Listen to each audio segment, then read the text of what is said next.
Relacionadas con el embarazo y siempre que la empresa comunique por escrito el despido y los motivos justificantes. Atención con esto, que en un momento en que se viene el día de la huelga feminista, en un momento en que hay un impacto global del Me Too, estas cosas traen y seguramente revuelven el debate de manera muy importante. Acá Enrique me dice, cuando dicen la cantidad de gente que movilizan, tendrían que decir la cantidad de planeros y barras bravas que alquilan. Bueno, no pueden confesar eso. Bien, lo tengo en línea al fiscal Moyano. Doctor Moyano, buen día, ¿cómo le va? Buen día, José Luis, un gusto, ¿cómo está? Bien, bien. Bueno, en principio, por un tema que nos parece importantísimo poner en atención de esta audiencia, ha sido condenado a 7 años de prisión por participar de un robo, en tanto tenía arresto domiciliario. Un ciudadano que se llama Carlos Vargas escuchaba la frecuencia policial y de algún modo orientaba a 3 delincuentes que llevaban adelante un robo con mucha violencia en Esquivel 1900. Esto, de algún modo, para la acción fiscal que usted procura, es como coronar una serie de conjuntos de acciones o ideas de aquello que debe ser considerado francamente punible en el contexto de la acción delictiva, ¿no? Sí, realmente para lo que es la Fiscalía, después de este juicio oral y que el tribunal haya receptado la hipótesis que planteamos, nosotros en el mes de junio, 23 de junio del año 2016, bueno, nos fue puesto en conocimiento de un robo que hubo acá en la zona del Parque Luro, a partir de las diligencias que llevó a cabo el personal policial, de la comisaría séptima, de la DDI, se llevaron a cabo una serie de allanamientos. Al día siguiente del robo ya se dispuso la aprehensión de uno de los sujetos que, bueno, se estableció que había sido una de las 4 personas que había ingresado a la vivienda. Y el día 26 de junio, o sea que 3 días después del robo, se llevaron a cabo una serie de allanamientos, y en uno de estos allanamientos justamente se encontraba Carlos Damián Vargas, que en ese momento tenía arresto domiciliario por otra causa también, por delitos contra la propiedad, incluso estaba con la pulsera electrónica. En la habitación donde pernoctaba se secuestra un handy casero que tenía la frecuencia policial, incluso también se secuestró un reloj que después se estableció que pertenecía a la víctima. Y en el momento, bueno, se dispuso que quede aprehendido. Al momento que declaró la Fiscalía, él atribuyó, bueno, quiso eximir su responsabilidad diciendo que él no salía de la casa, que cumplía el arresto domiciliario. Lo cierto que cuando se analizó un teléfono celular que fue secuestrado en la habitación, se pudo establecer que había distintos mensajes de WhatsApp, comunicaciones de audio, y esos mensajes dieron cuenta que la función que tenía Damián Vargas en esta banda delictiva era la de cumplir el rol de escuchar la frecuencia policial mientras la banda delictiva cometía el robo que se estaba investigando del día 23 de junio. Nosotros planteamos, bueno, al tribunal que este era el caso que presentábamos, que entendíamos que era tan responsable Damián Vargas del dicho robo en carácter de coautor, con la misma responsabilidad como si hubiese irrumpido una vivienda. Y acá no se ponía en discusión que él hubiese incumplido ese arresto domiciliario, sino todo lo contrario, que valiéndose de ese arresto domiciliario y traicionando o incumpliendo la norma o el mandato del tribunal que le había dado ese beneficio, seguía cometiendo delitos. Esto incluso lo planteamos como uno de los agravantes que tuvimos en cuenta en el pedido de pena. También el tribunal hizo lugar a eso, lo condenó como coautor, lo puso en el mismo rol de participación que de las otras personas. Tuvo el agravante en cuenta también que está con arresto domiciliario, y le dictó una condena de 7 años de prisión, y a su vez lo declaró reincidente. Y bueno, entendió que el escuchar la frecuencia policial era parte de la distribución de roles de esta banda delictiva, así que para lo que es el trabajo de la Fiscalía ha sido un fallo muy importante. Sí, sí, por supuesto que sí, porque por eso decía yo, ¿no?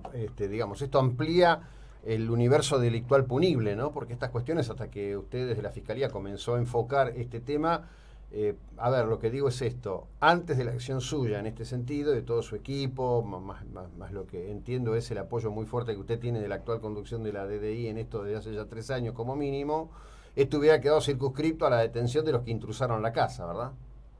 Sí, la verdad que en esta investigación se pudo avanzar no solamente la identidad de las personas que cometieron el robo, también se abarcó, como decía como bien hacía referencia, se pudo ampliar el abanico de responsabilidades también en esta quinta persona. Nosotros venimos planteando siempre, y lo venimos planteando ante los jueces, y está siendo aceptado que bueno, en esta distribución de roles, lo que era la escucha de la frecuencia policial era como aportar un arma de fuego, como aportar la movilidad.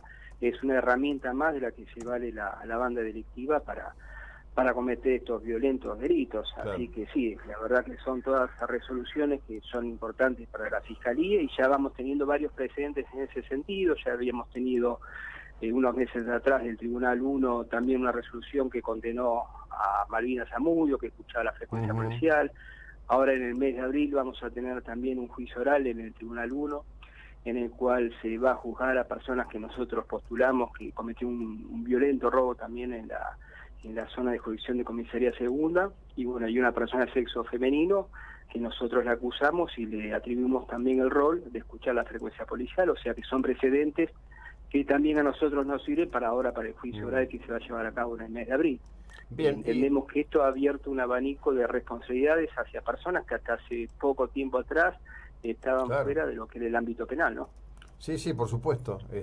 Justamente a eso digo, ¿no? Esto amplía el universo punible, amplía la visión, porque en rigor, aparentemente se tenía un éxito, se detenían delincuentes que intrusaban casas y demás, y resulta que las estructuras se reciclaban permanentemente.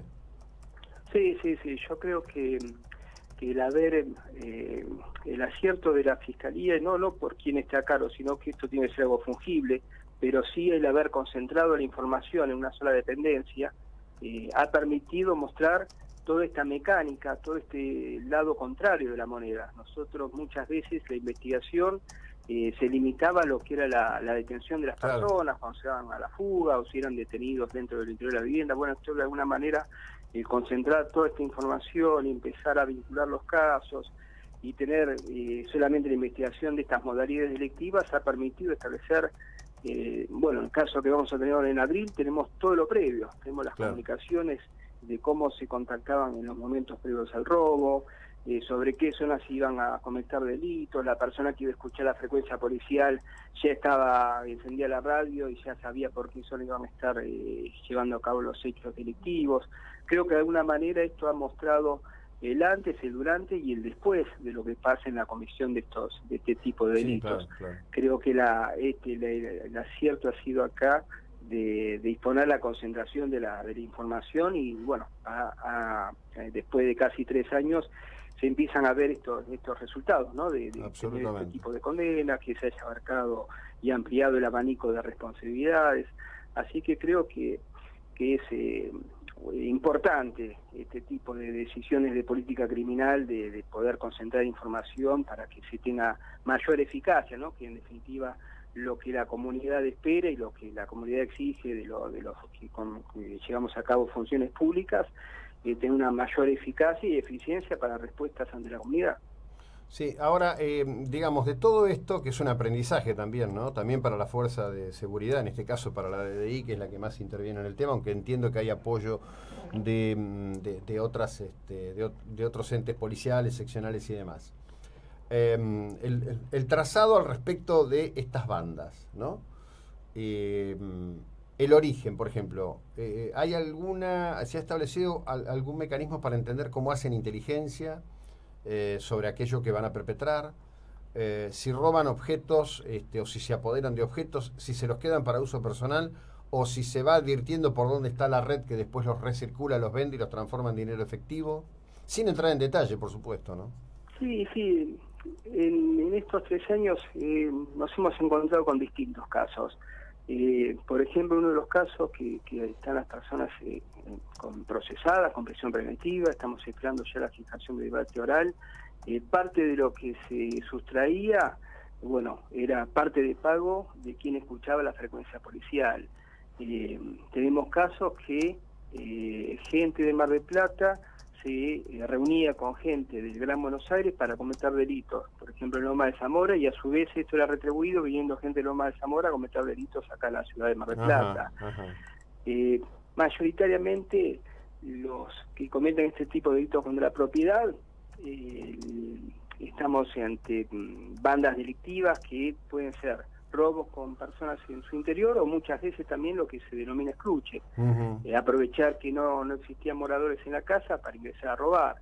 En general nos hemos encontrado con bandas delictivas que principalmente cometen este tipo de delitos. No nos hemos encontrado con muchas situaciones de que roben en viviendas sin comercio, por ejemplo. Si bien se ha cruzado información, hemos tenido esos casos, pero acá lo que principalmente hemos visto, y por la cantidad de delitos que llevamos en estos casi 3 años, que quien comete este tipo de hechos principalmente se dedicaba justamente a llevar a cabo delitos contra la propiedad en viviendas y que estén habitadas.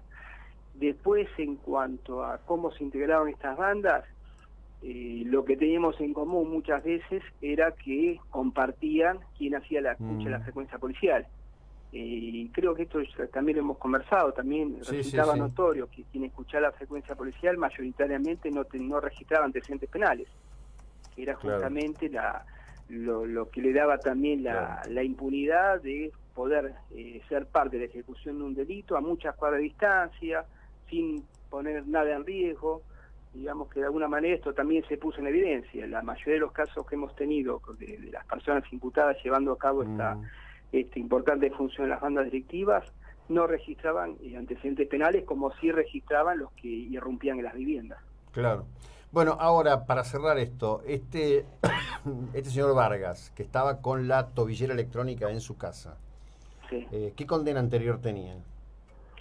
No tenía una condena firme, justamente tenía este arresto domiciliario porque él registraba una sentencia condenatoria con un recurso. Entonces esta condena que él tenía era de 3 años de prisión. Entonces, como esto no había quedado firme, le había sido otorgado este arresto domiciliario con tobillera electrónica, pero bueno, un poco lo que planteaba yo ante el tribunal, que justamente no solamente cometió el delito, sino que mostró un mayor respeto hacia la norma, toda vez que teniendo este beneficio procesal durante el trámite de proceso, lo mal utilizó cometiendo nuevos delitos. Está bien, pero la pregunta es, esa condena no firme, ¿por qué era? También por delito contra la propiedad, también por... O sea, él había entrado personalmente a robar, en ese caso. Sí, le había sido condenado por robo agravado, no tengo presente el hecho, pero sí, por un delito de robo agravado.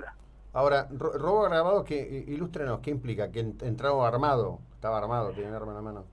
Claro, por ejemplo, en la competencia de la Fiscalía nosotros tenemos todo lo que son los robos agravados en vivienda. Robo agravado ya puede ser tanto porque sea por el empleo de arma de fuego, por el empleo que tomen un cuchillo durante el robo y amenacen a las víctimas, puede ser el agravante por la cantidad de personas, que son los hechos, digamos, que más nos preocupan a nosotros cuando se reúnen 3 o más personas y esas personas van munidos con arma de fuego, tienen una logística, pero bueno, tenemos el agravante del robo en polo en banda, ya sea por escalamiento, porque hayan tenido que, para ingresar a la vivienda, hayan tenido que escalar alguna medianera que implique una altura que demande un mayor esfuerzo a las personas, ya sea que sea por extracción, que haya la rotura de los accesos de la vivienda. Bueno, todas esas circunstancias agravantes se tienen en cuenta para las distintas escalas penales. Si empezamos en el robo simple de 1 año a 6 meses, otro tipo de robos agravados que van de 3 a 10 años, como puede ser el robo por lo en banda, y si ya esto es con el empleo de arma de fuego apta para el disparo, ya las penas empiezan casi en los 7 años de prisión, el mínimo tiene 6 años y 8 meses de prisión. Bien, ahora yo me quedaría toda la mañana hablando con usted de esto, porque creo que necesitamos todos nosotros entender qué es lo que pasa hacia adentro del sistema. ¿No es un bolonqui semejante amplitud, semejante paraguas para el concepto de delito agravado? No es lo mismo entrar con un arma, ponérsela en la cabeza a alguien, no es lo mismo empujarlo, patearlo, pegarle, ponerle los cables, como hacen, porque son unos animales. O me acuerdo un caso de unos jubilados que le metieron una plancha caliente en la cara. Y en principio, habiendo cometido un delito agravado, ¿no? 3 años y medio lo dejan al borde de con 6 meses poder pedir para estar afuera, ya sin tobillera inclusive. Sí, digamos, lo que es las escalas penales y cómo se han dispuesto las escalas penales y los distintos agravantes, realmente llevaría muchísimo tiempo, ¿no? Es un tema muy interesante, aparte para hablarlo. Lo cierto, por ejemplo, cuando fue el tema de arma de fuego, que había mucha discusión en su momento, cuando fue la llamada reforma Bloomberg, bueno, se estableció, se hizo un parámetro objetivo diciendo, mire, Si no se pudo acreditar que el arma fuese apta para el disparo, fuese una réplica, tiene una pena de 13 a 10 años. Si fuese un arma blanca, tiene de 5 a 15 años. Si ese arma de fuego se pudo acreditar la aptitud del disparo, vamos a suponer que al momento de la fuga efectuó un disparo hacia la vivienda, hacia persona policial, bueno, se le va a grabar en 1/3 el mínimo y el máximo, por eso ese mínimo ya lleva 6 a 8 meses, ¿sí? De alguna manera esa reforma como que quiso sacar la discusión jurisprudencial, cómo se debe entender cada caso, lo tabuló. Si está bien, si está mal, bueno, yo creo que meritaría algunas reformas o algunas circunstancias a tener en cuenta, que incluso es algo que seguramente haremos alguna presentación en tal sentido. Acá, como bien decía recién, hay casos de excesiva violencia que si bien son los atenuantes y agravantes, que por eso tenemos mínimos y máximos, pero hay casos que son claros casos de tortura, que excede notoriamente lo que es la violencia de un robo. Bueno, eso no está legislado. La tortura está previsto para casos de funcionarios públicos, pero no queda ninguna duda que quien irrumpe en una vivienda, utiliza una plancha, quema a las víctimas, le pone corriente eléctrica, le corta la falange, le intimida con que va a matar a un familiar si no le hicieron este dinero, no tengo ninguna duda que eso excede lo que es la violencia y que eso no está legislado. No está el caso previsto la tortura, en este caso, que tendría que tener una pena altísima. Otro caso no está previsto, que lamentablemente en la Fiscalía lo vemos mucho, y vemos mucho la extensión del daño que queda cuando hay menores de edad o cuando hay personas de la tercera edad. Entonces yo creo que son agravantes que el legislador los tendría que incluir, son agravantes que tendríamos que tener penas en expectativa muy altas, que sepa la persona que ingresa a una vivienda y maltrata a un menor de edad o maltrata a una persona de la tercera edad, que sepa que va a tener una pena en expectativa altísima, porque eso hoy no está previsto, y creo que es un debate que nos tenemos que dar, porque lamentablemente, lo tengo que decir, de la Fiscalía, cuando habitualmente nos encontramos con las víctimas y nos entrevistamos, le puedo asegurar que en muchísimos casos que tengo que gente que después que sufre este tipo de delitos, y sobre todo si es gente mayor, las secuelas que le provoca psicológicas este tipo de hechos les cambia la vida. Entonces yo creo que el legislador tendría que tener en cuenta esto como agravante, no solamente la excesiva violencia que linda con la tortura, sino cuando se encuentran menores o mayores de edad en este tipo de hechos, bueno, que quien toma la decisión de infringir la ley, cometer estos delitos y tener a estas personas como víctimas, que sepa que va a tener una pena de expectativa muy alta, que lo saque, digamos, con beneficios, que sepa que el delito va a tener una pena que no va a permitir la excarcelación, que sepa que va a ser muy difícil que después tenga algún tipo de beneficio en cuanto a arrestos domiciliarios, porque creo que el legislador tiene que apuntalar y tener en cuenta estas circunstancias, que es un poco lo que nosotros como fiscales tenemos que llevar adelante estas investigaciones, y que lo vemos lamentablemente más seguido de lo que debería ser. Sí, y yo cierro con esto. Dos cosas, porque tengo acá un público muy insistente. Me preguntan quién fue el tribunal originante de las primeras sentencias que tenía Vargas. Mire, no le quiero ser impreciso. Creo que el Tribunal Criminal 3, pero no le quiero dar una precisión, que realmente no lo tengo presente en este momento. No importa. Sobre todo lo tuve en cuenta para ver si correspondía a reincidencia. Después le pido a la producción que de algún modo le recuerde, y cuando lo tenga nos lo pase y listo.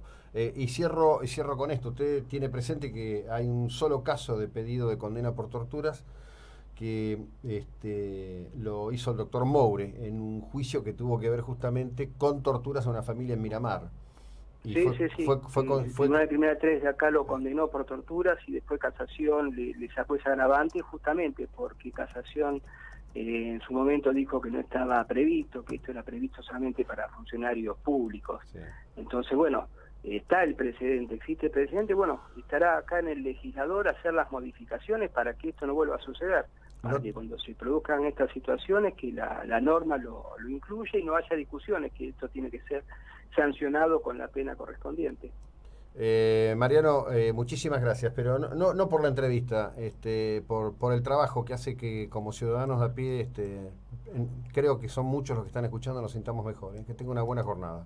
Bueno, el agradecido soy yo por la posibilidad que tenemos siempre de poder expresarlo, bueno, a la sociedad, a la comunidad, que el trabajo que se hace, y sobre todo que, bueno, que uno tiene que ser muy consciente que que la gente está con mucha expectativa en la resolución de estos casos, qué es lo que sucede cuando son víctimas y suceden estos casos, cuál es el resultado final, que muchas veces esto se desconoce y es importante que sea conocimiento de la comunidad. Así que le agradecido soy yo, que tenga buena mañana. Gracias, hasta luego. Bueno, el fiscal Mariano Moyano.